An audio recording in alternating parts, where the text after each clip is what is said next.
कुठला कधी हट्ट नव्हता केला. त्यांना ढोकरापासून खाली पाय नव्हते आणि या कोपरापासून पुढे हात नव्हते, म्हणजे ते अपंग होते. बरं, अपंग. आणि अशा अवस्थेत असताना त्यांना आईकडे त्यांनी एक दिवस हट्ट केला. काय? आई, मला कीर्तनाला जायचंय. भक्त ऐसे जाणा जे तेही उदास, गेले आशापाश निवारुनी, अशी जेव्हा अवस्था होते, विषय तो त्यांचा झाला नारायण, नावडे जन धन माता पिता. ही अवस्था आल्यानंतर देव म्हणतो, हा माझी या भक्ता.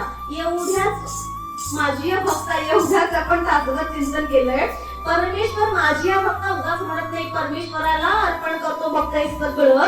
तसंच संत गुरुदास काय म्हणाले, आई माझी शेवटची इच्छा आहे, मला तुझ्या पाठपोळी बसव आणि मला कीर्तनाला घेऊन चल ग. मी तुला ह्याच्यानंतर परत नाही सांगणार, परत हट्ट नाही करणार, एवढं कर फक्त. आई म्हटली, अरे वेड्या गुरुदासा, तू 23 वर्षाचा झालास रे, तुझं वजन पण फार वाढलंय, मला कष्ट होतात रे पाठीवरती घेऊन जाण्यासाठी, नको ना हट्ट करू, राहू द्या कीर्तन. नाही गाई, एकदा घेऊन चल मला कीर्तनाला, असं म्हटले. आणि ते आईच्या पाठपोळी बसले आणि कीर्तनाला चालले. ते कीर्तन होतं संत भानुदास महाराजांचं. संत भानुदास म्हणजे एकनाथ महाराजांचे आजोबा. ते पंढरीचं महात्म्य सांगत होते. संत भानुदास महाराज पंढरीचं महात्म्य सांगत होते. आणि आईकडे हट्ट करून, आई पण त्रासलेली होती, तिने कसं तरी करून त्याला तिथं सोडलं, बुवांच्या समोर बसवलं आणि ही आपल्या घरी निघून गेली. आणि संत गुरुदासांनी कीर्तन भानुदास महाराजांचं श्रवण केलं आणि सांगत होते भानुदास महाराज, पंढरीचा महिमा, पंढरी अशी आहे, पंढरी तशी आहे, पंढरीत गेल्यानंतर हे होतं ते होतं, आणि वेडे झाले. संत गुरुदास पंढरीच्या वर्णनात वेडे झाले आणि म्हटले, मला पंढरीत जायचंय. कसं जाणार हो? हात नाहीयेत, पाय नाहीयेत, चालता येत नाही, कुठलीच नैसर्गिक विधी आई शिवाय केली नाहीये, काय करू मी, कसा जाऊ? पण ठरवलं, देवा हा देह तुझ्यासाठी अर्पण करायचा, मला तू माझा म्हणशील असं मला काहीतरी करायचंय. तू म्हटला पाहिजे हा भक्त माझा आहे, तुझ्या माझेपणासाठी तू मला आपला म्हणायला पाहिजे ना, म्हणून मी हे करणार. संत गुरुदास महाराजांनी त्या बुवांना विचारलं, बुवा मला पंढरीत घेऊन जाणार का? तुमची वारी आता उद्या हलणार, दुसऱ्या गावात जाणार वारी, मला घेऊन चला ना. भानुदास महाराज म्हणाले, अरे गुरुदासा, तुला हातपाय नाही रे राजा, आईशिवाय तू कधी कुठे गेलेलं नाहीये, कसं काय होणार तुझं? तुम्ही मला फक्त हो म्हणा, मला फक्त येऊ द्या, मला फक्त परवानगी द्या येण्याची, माझं काय करायचं ते मी बघून घेतो. बालहट्ट तो पुरवला त्याने, ये म्हटले. संत गुरुदासांनी फक्त देवानं माझा म्हणावा, देवानं आपलासा करावा या देहाला, म्हणून ते तिकडनं निघाले. रात्रीची वारी थांबली त्या देवळामध्ये, कीर्तन आटोपलं, वारी थांबली, सगळे झोपले. आणि गुरुदास मात्र माझी या भक्ता, देवानं मला माझी या भक्ता म्हणावं यासाठी रात्रीच त्यांनी स्वतःच्या शरीरावर सांगितलं, आता फक्त देवाचं व्हायचं. 23 वर्ष आपण आईच्या अंगा खांद्यावरच वाढलोय, खेळलोय, आपली शीसू पण आईनच काढलीये, आता मात्र नाही, आता देवानं माझं म्हणावं, म्हणून आपण आता झिजायचं. संत गुरुदासांना चालता येईना, हाताचाही आधार नाही, शरीराला गोल गोल गोल गोल फिरवून शरीरामध्ये काटे, खडे, माती सगळं टोचत होतं, पण देवानं मला माझा म्हणायला पाहिजे एवढीच मनात इच्छा होती. आणि ते दर बदल करत पहाटे गावात पोहोचायचे, रात्री प्रवास सुरू करायचे, असं गोल गोल गोल गोल शरीराला फिरवत आणि त्या गावात जाऊन सांगायचे, माझे वारकरी येत आहेत, त्यांना नाश्त्याची जेवणाची सोय करावं, वारी आता पोहोचेल गावात तुमच्या. ते हे काम करायचे.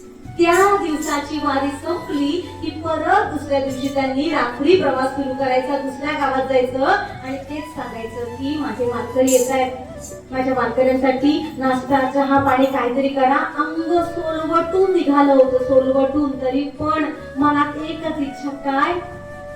माझ्या देवानं मला माझं म्हणावं, माझं म्हणावं. त्यासाठी हा त्यांचा अट्टहास, बस आता देवाशिवाय दुसरं काहीच नको, हीच एक मनात भावना ठेवून ते ती वारी अशा पद्धतीने करत होते. शेवटी 8-9 दिवस उलटून गेले.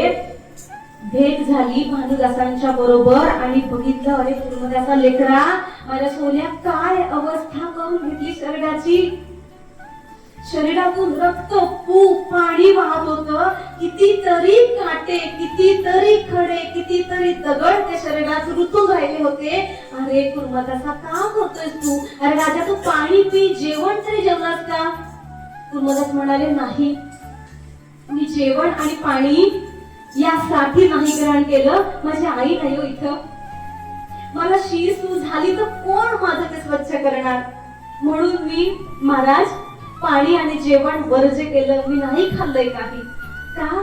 कारण नैसर्गिक विधी आईकडनं करून घ्यायचे ते इथं कोण करणार? म्हणून त्याने ते केलं नाही. शेवटी पंढरपूरला पोहोचण्यासाठी 1 दिवस बाकी होता. 1 दिवस. आणि त्यांचा शरीर थकला होता. भानुदासांनी त्याला मांडीवर घेतला आणि म्हणाले, कशासाठी करतोस तू? पटकन उत्तरले, माझ्या पांडुरंगासाठी. तो देव मला माझा करायचाय. वयाची 23 वर्ष मी वाया घालवली. आता नाही, आता मला देव माझा करायचाय. तुम्ही उद्या पंढरपुरात जाणार आहात ना? भानुदास म्हणले, हो, उद्या आमची वारी पंढरपुरात पोहोचेल. काय निरोप देऊ मी विठुरायाला? कर्मदास उद्गारले आणि त्यांनी सांगितलं की तुम्ही ना पंढरीत जा आणि माझ्या पांडुरंगाला फक्त निरोप द्या की तुझा भक्त इथं थांबलाय. सीदंती मम गात्राने खरंच असेल नाही की शरीर थकल्यानंतर ही अवस्था प्राप्त होते की नाही देवा आता नाही करू शकत, आता तू ये. हा भाव म्हणत कसा हवा माहितीये? खूप लहान व्हावं, खूप लहान, इतकं लहान ना की आता आईनं उचलून घेतल्याशिवाय मी चालू नाही शकत. इतकं लहान व्हावं देवासाठी. देव बाल हट्ट पूर्ण करायला जरूर येतो. जसं आपलं लेकरू चालू शकत आहे, राहू शकत नाही, ते लहान आहे फारच, बोबडं बोलत पण नाही येते. आणि असं लेकरू जेव्हा रडायला लागलं तेव्हा आई हातातला भरलेला हंडा खाली ठेवते आणि पहिलं त्या लेकराला उचलून घेते. इतकं लहान व्हावं जर देव आपल्या जवळ यायला पाहिजे असं वाटत असेल तर. संत कुर्मदासाने सांगितलं की माझा हा निरोप विठुरायाला द्या. भानुदासांनी पंढरपुरात ते पोहोचले. चंद्रभागेचं स्नान केलं. पांडुरंगाला भेटायला गेले आणि म्हटले, पांडुरंगा, एक वेडा निस्सीम भक्त तुझं प्रेम मिळवण्यासाठी अमुक अमुक गावात थांबलाय. त्याला भेटायला जा तुम्ही. काय आहे ना, परमेश्वराचं पण भक्तावरती तितकंच निस्सीम प्रेम असतं. वाट पाहे उभा भेटीची आवडी. आषाढी कार्तिकी विसरू नका मज, सांगत असे गुज पांडुरंग. देव पण आपल्या भक्तांची वाट पाहतो. तो तात्काळ पाहतो की माझा भक्त कधीतरी येईल, मला भेटेल, म्हणून आपण जातो. बरं, देव वाट बघतो ना आपली, म्हणून आपण वारी करतो. आपल्याला बरं वाटावं, पुण्य पिलं ते पुढत गेलं. तुका म्हणे आम्हा मोक्षाचा कंटाळा म्हणे. कशाला पाहिजे रे मोक्ष देवा? आम्हाला मोक्षही नको, आम्हाला तूही नको, फक्त भक्ती हवी, फक्त प्रेम हवं. विरहात सुद्धा गोपींनी प्रेम शोधलं. म्हणून आज पांडुरंग गोपीचंद्र टिळा मिरवतो का? त्यांनी देवाची पण लालसा ठेवली नाही, अभिलाषा देवाला पण मिळवण्याची ठेवली नाही. देवा तू पण नकोस रे आम्हाला, तुझा विरह पण मान्य आम्हाला, ही भक्ती पाहिजे. देव पण नको, पण काय पाहिजे? फक्त भक्ती. भक्ती प्रेमाविण ज्ञान नको देवा. प्रेम सुख देई, प्रेम सुख देई. फक्त प्रेम. देवा तूही नकोस, तू भेटला नाही तरी चालेल. हा भाव जेव्हा येतो ना तेव्हा देव आपलासा करतो. आणि तोच निरोप घेऊन पंढरीश परमात्माकडे भानुदास गेले आणि पांडुरंगाला राहावे ना माझा भक्त, इतका वाट बघतो, इतके कष्ट घेतले, शरीराला त्रास दिला. सोबत नामदेवराने घेतलं, माऊलीला घेतलं आणि ते गेले लव्हाड या गावी. पंढरपूरच्या अलीकडेच आहे ते, काही किलोमीटर आधी. त्या भक्त ऐसे जाणा जे देही उदास, गेले आशा पाश निवारुनी. कुर्मदासाची ही भक्ताची अवस्था, भक्ताचं ते लक्षण पाहिलं की माझा कुर्मदास देहावर उदास झालाय, आशा पाश विरहित आहे. त्याला जवळ घेतलं, मांडीवर घेतलं, लेकराच्या त्या संतांच्या डोक्यावर हात फिरवलं. लेकराचे गीत वाहे माऊलीचे चित्त, ऐसी कळवळ्याची जाती करी लाभार विणती. मातेची या चित्ती अवघी बाळकाची व्याप्ती. देवाच्या मनात सुद्धा तो वात्सल्य भाव जागृत झाला. त्यानं मांडीवर घेतलं आणि कुर्मदासाने विचारलं, काय देऊ तुला? तुला मी परत हात पाय कान नाक डोळे चांगले देऊ का? कुर्मदास म्हणले, अरे देवा वेडा आहेस की काय तू? अरे तू स्वतः साक्षात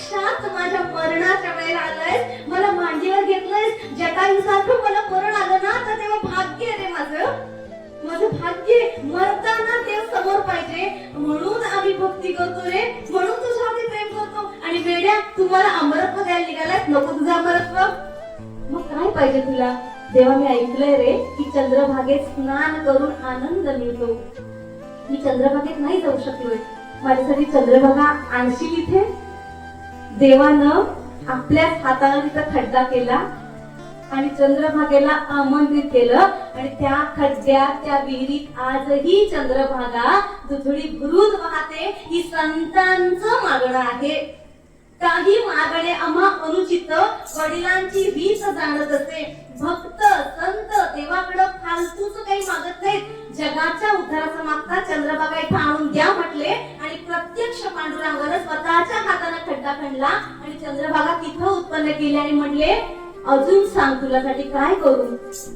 कुर्मदास म्हणाले, देवा, तुमच्या मांडीवरती आता माझं डोकं आहे ना, बस आता तुमच्यातच मला विराजमान करून घ्या. हा जो देहातला आत्मा आहे ना देवा, तो तुमचाच अंश आहे. आता तो तुमच्यातच विलीन करा, इतकंच करा, मला माझं म्हणा. देवानं त्या कुर्मदासाच्या देहावर उदास झालेल्या, आशापाश विरहित असलेल्या संत कुर्मदासांना जवळ घेतलं, कुरवाळलं आणि संत कुर्मदासांनी विठ्ठलाच्या, परमेश्वराच्या, पंढरीश भगवंताच्या मांडीवरती देह ठेवला. आणि असे भक्त जेव्हा देवाशी एकरूप होतात, देवाला माझा म्हणतात, तेव्हा नकळत देव काय म्हणतो? एरवी तरी माझी